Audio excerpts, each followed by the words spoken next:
On the outskirts of some small, nameless town in West Virginia lies a miles-long, straight strip of asphalt known as Samaritan Road.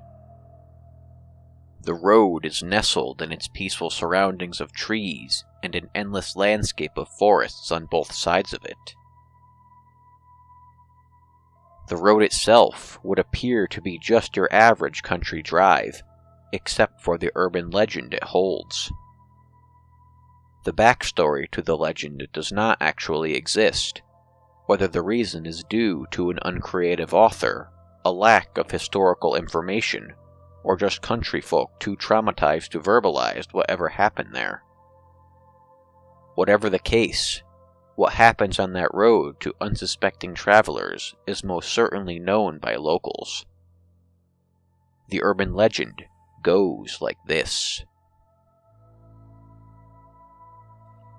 If you drive down Samaritan Road past midnight, about halfway down the road, at least a 5-mile drive, you will start to feel a bit sick.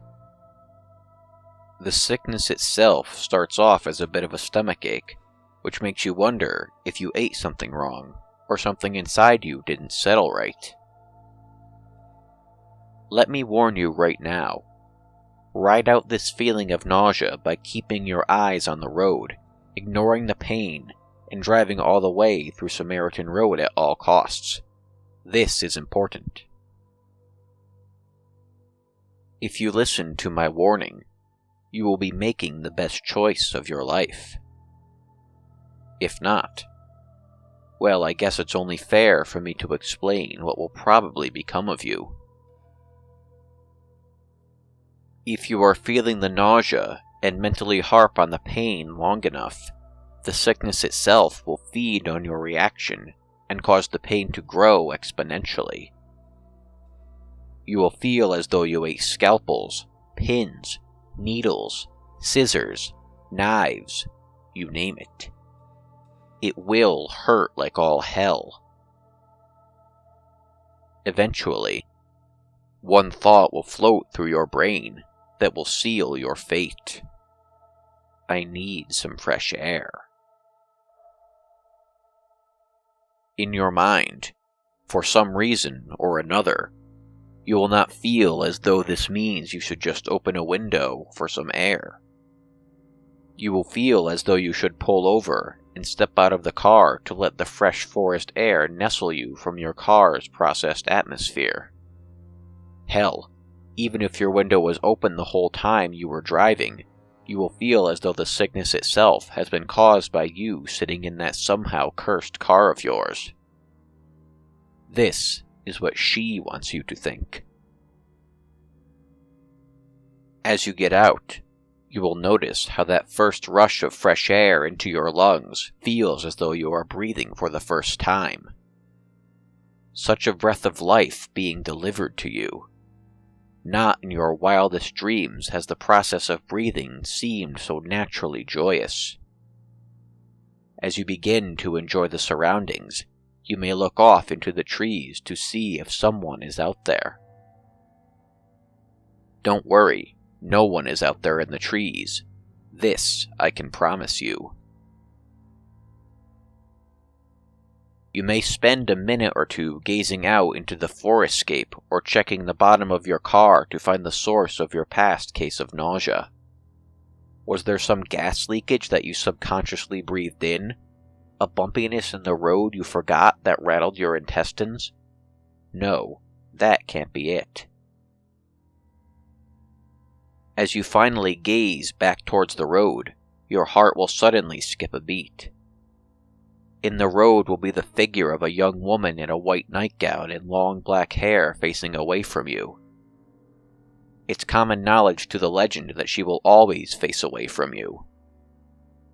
You may call to her, but she will not respond.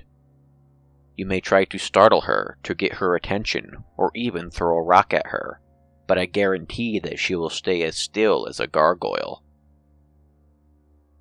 You will make the choice to confront her. It is always how it works. You may be saying to yourself, why? What if I decide to lock myself in the car? You won't. Believe me. Samaritan Road brings out this sort of natural human feeling in you that you always have to help your fellow man. Such a place of legend actually uses your positive human instincts against you. You will decide to go and confront the woman, but as you do, you will see the headlights of a large vehicle heading your way and moving at breakneck speed towards the woman. You may warn her to get out of the road, but as before, she will ignore your words and actions. Don't try to stop the vehicle either. If anyone even is driving it, I doubt they would listen to little old you. At this point, you have two options. One will save your life, and one will bring it to a horrific end. Option 1. As the truck heads your way, run into the road a few feet in front of the girl and yell to the truck, "Heed my innocence, sibling of existence." If you did this right, the headlights will disappear and the vehicle will vanish. If not, I cannot say that the gods of large automobiles will be kind to you. That is option 1, the smart option. Option 2. This is the stupid mistake many that do not know how Samaritan Road works tend to make. As the truck comes, you will run towards the young woman and attempt to push her out of the way. As you reach her, she will reveal herself by turning around. Her skin is white and wrinkled, resembling worn, aging leather.